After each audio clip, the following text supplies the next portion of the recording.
May we now have our official welcome remarks from none other than Christy Don Taylor.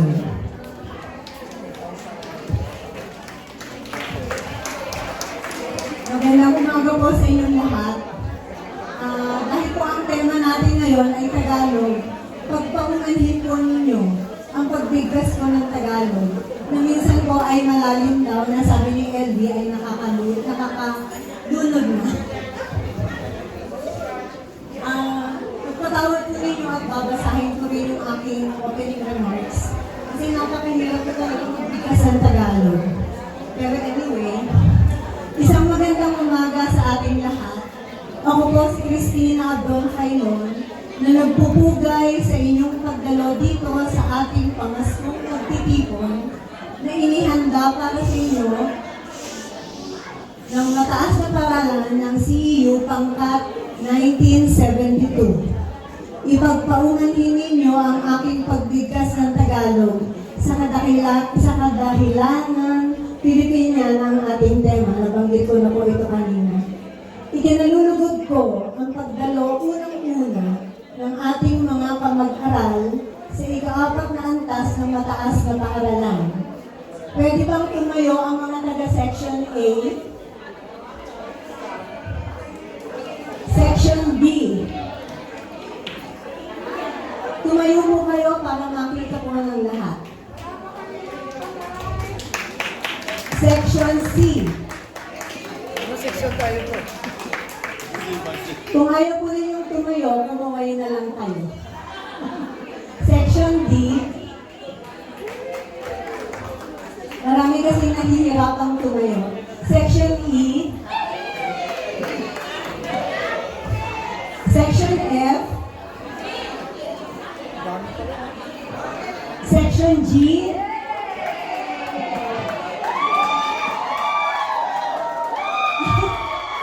Section H.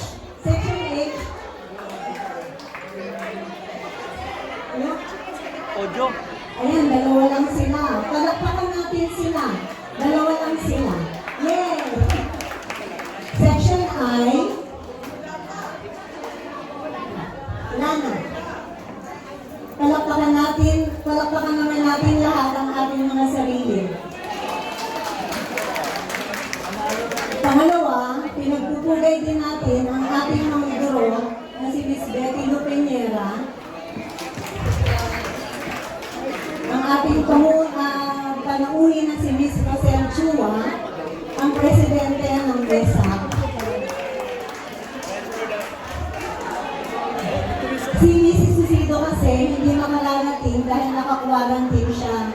Dahil sa Professional Regulation Commission, examiner siya sa PRC. Kaya may mga darating na examination na hindi siya pwede lumabas. Kaya quarantine siya. Pinagpupugay din natin ang pagdating ng mga taga-abroad. Si Belen Sebastian, Asmin Natibag, Evelyn Suba, Rose Matulio, at si Tabes Rael Ventura. Pwede na ako siguro mag-taglish dahil medyo mahirap talaga ang malalim na Tagalog. Napakasaya na kahit sa ating gulang na 70 anyos, most of us, in-emphasize ka no?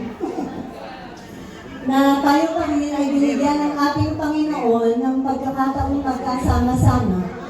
Salamat sa bagong teknolohiya, katulad ng Facebook, Instagram, at iba pang mga entablado sa bagong panahon. Ngayon naman po ay ipapakilala ko sa inyo ang mga kamag-aral nating namuno o nag-head ng mga komite na nag-organisa ng event na ito.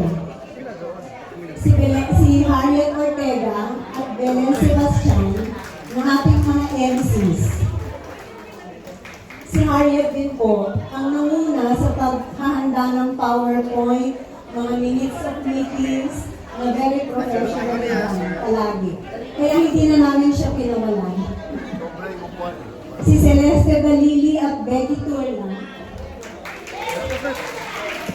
ang ating mga inat yaman, at si Celeste na namahala rin at napaguhan ng venue natin ngayon.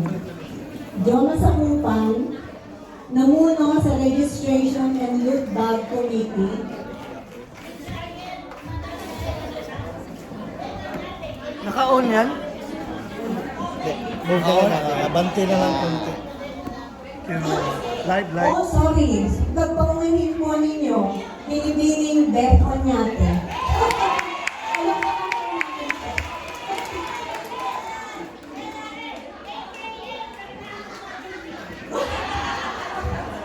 Hi, FPJ. Batang Quiapo ba? Ngayon, kasama rin ni Jonas Sakupan sa Registration and Loot Bag Committee, sina Grace Bernardino Lenon at Lolet Sanchez Makapagal. Ngayon, si Mina Galang naman namuno sa physical arrangements, specifically yung event styling. Yung nakikita ninyo sa inyong paligid. At ang photography siya ang namahala. Kasama niya rin sa komite na to si Mercy Balocatin. Si Elmi Zamora namuno sa videography, light and sound, projector, and dance instructors. Kasama rin niya dito si Mercy Cofreros na namahala sa ating mga DIs. Si Juliet Punsalan namuno sa food committee.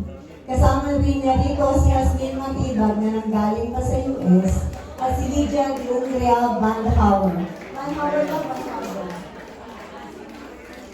At ako naman po ang namuno sa raffle committee at ang event accountant. Bibigyan ko po kayo ng accounting report after this event. Kasama ko rito sa raffle committee si Tita Kalangyan Enriquez as member.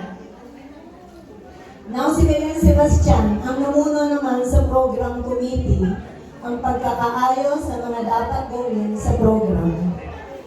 At nasabi ko na si Harriet Ortega na aming naging kalihim at lahat-lahat ng coordinator ng everything.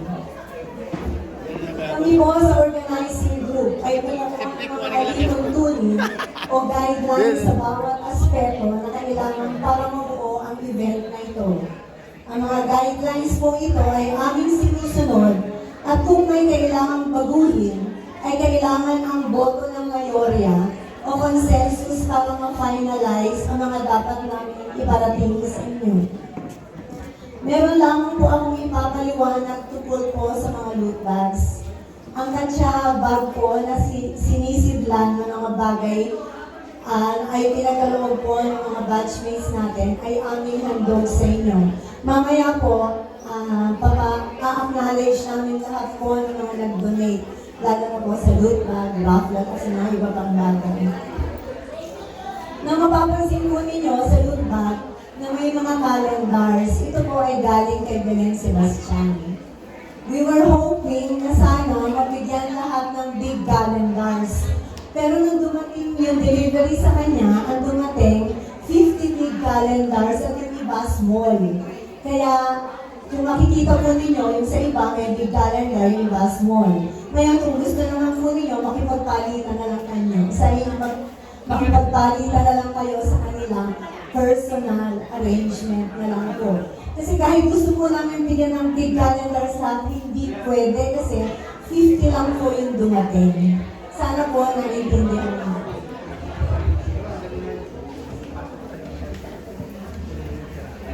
Sa lahat naman po na may munting regalo o giveaways para sa ating mga batchmates, pwede po ninyong ibigay ang mga ito na diretso na lang sa kanila. Kasi ni-uniform po namin lahat ng laman ng loot bags para pantay-pantay lahat. And we gave a deadline na noong November 19, nagpa kami ng loot bags. So, lahat po ng ipinagating ninyo before the deadline at tama sa bilang, isinama namin. Huwag din po natin kalimutan na may group picture tayo bago matapos ang ating palatuntunan, kaya po walang aalis. Group picture po, all of us batchmates, with guests, with the mentors. Kaya sana po, papuntahan ninyo kami. Oo. Ang mga alituntunin po sa raffle ay ipaparating ko sa inyo bago po magsimula ang raffle. Because we have the mechanics for the raffle para maintindihan ninyo kung paano ang gagawin.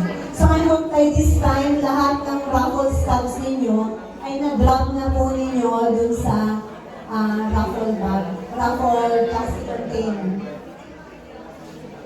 Ngayon, kaya magsaya po tayong lahat, sumali sa sayawan, mga kalaro, raffle, kainan, kwentuhan, tawanan, at iba pa. Kung ano man po ay may dapat gawin pa, ay sasabihin po sa ating lahat ng ating program coordinator na si Belen Sebastian at kasama rin yung MC na si Harriet Ortega. So as we go along the way, magkakaroon din po ng mga surprises. Kaya hintayin po natin yun. Masaya po ito. Maraming salamat po. Maraming salamat din po, Gina at kaakit-akit na Christy. Thank you very much for that very exhaustive welcome remarks, and also na-inform din kami of the mechanics of how we did our work.